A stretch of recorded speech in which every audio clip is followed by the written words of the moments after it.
Gangs and mobs have been around since the beginning of American history. From the KKK to Al Capone to present-day street gangs such as the Bloods and the Crips, the basis of gang life has been built around crime, hatred, respect, honor, pride, wealth, and leadership. America has always had a fascinating romance with gangs, yet it comes with a great fear as well.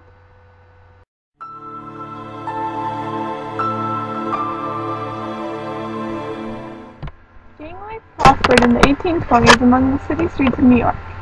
The most famous were those settled in the Paradise Square district, known as the 5 Points gangs.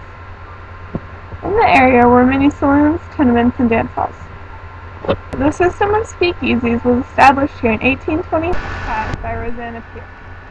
She set up a little grocery stand with rotting vegetables and other unattractive produce as a cover-up for her real business, selling liquor at lower prices in a back room for saloons to purchase. This room transformed into a hangout for thugs, pickpocketers, murderers, and thieves. This group became known as the 40 Thieves. Pierce's business led to the development of the roughest New York gangs in that time, the Chichesters, Roach Guards, Plug Uglies, Shirt Tails, and the Dead Rabbits. These groups were in the center of the city's infamy and crime. The Plug Uglies consisted mainly of huge, bulky Irishmen who used the technique of rough-and-tumble fighting for intimidation, and it worked. Their name was given to them for their usage of plug hats stuffed with wool and leather that they used as helmets for combat. These men also wore studded boots in order to leave a lasting mark on their victims. The Dead Rabbits were originally a part of the Roach Guards, but separated due to numerous issues and arguments within the group. It got so hostile that at one of the meetings prior to the split, one member threw a dead rabbit right onto the floor of the room. This gang's name has its origins in the slang term of rabbit used during that time. A rabbit stood for someone who is rowdy, but a dead rabbit stood for a very rowdy and athletic man. The head of the sluggers of this group would carry around a dead rabbit fixated onto a pike. Members of the Dead Rabbits would wear a red stripe on their pantaloons, while the Roach Guards had a blue stripe on theirs.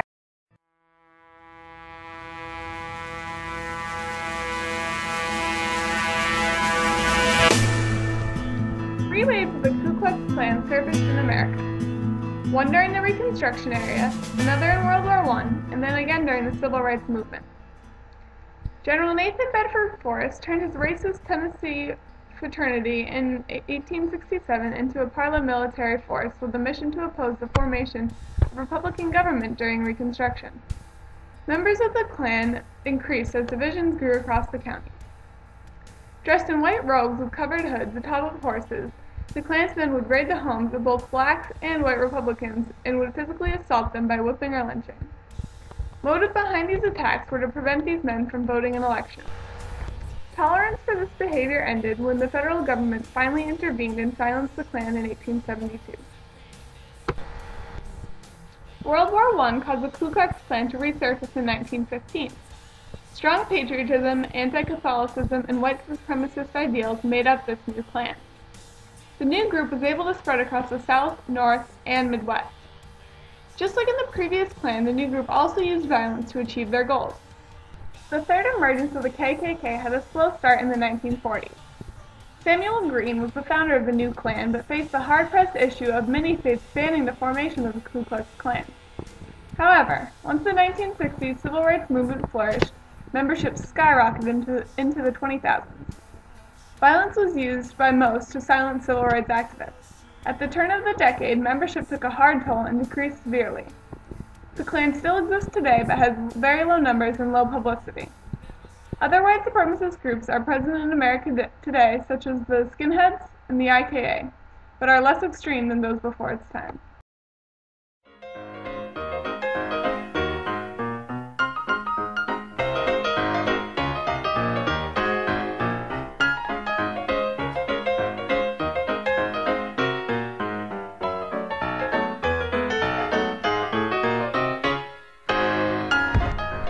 Amidst the Roaring Twenties, Prohibition caused the rise of gangs and organized crimes in large cities throughout the United States, especially in Chicago, Illinois.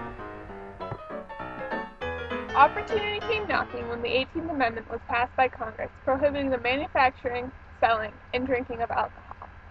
This new illegal market was prime for gang leaders such as Al Capone to flourish. The constant demand for liquor among Chicagoans made this business a more than profitable one. Bathtub gin was a nickname given to the alcohol gangsters would make in the bathtubs of their homes. Dangerous indeed, but money was money, and money led to power.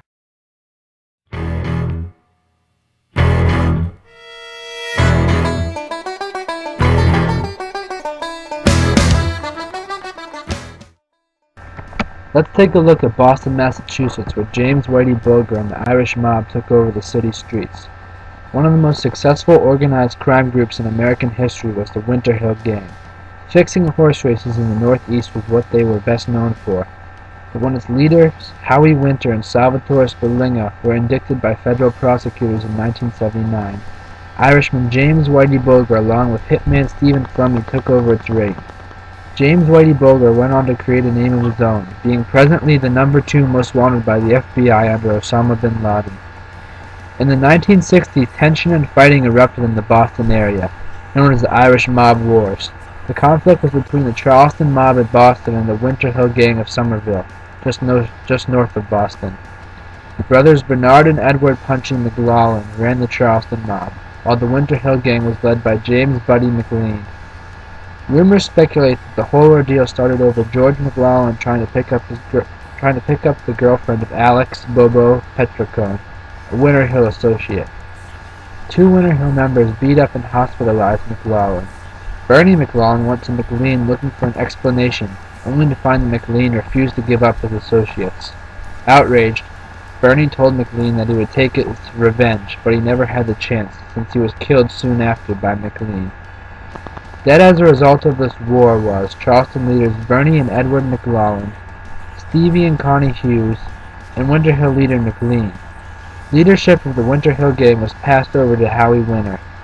This just goes to show you how serious the Irish mob was. Messing with them meant messing with your life.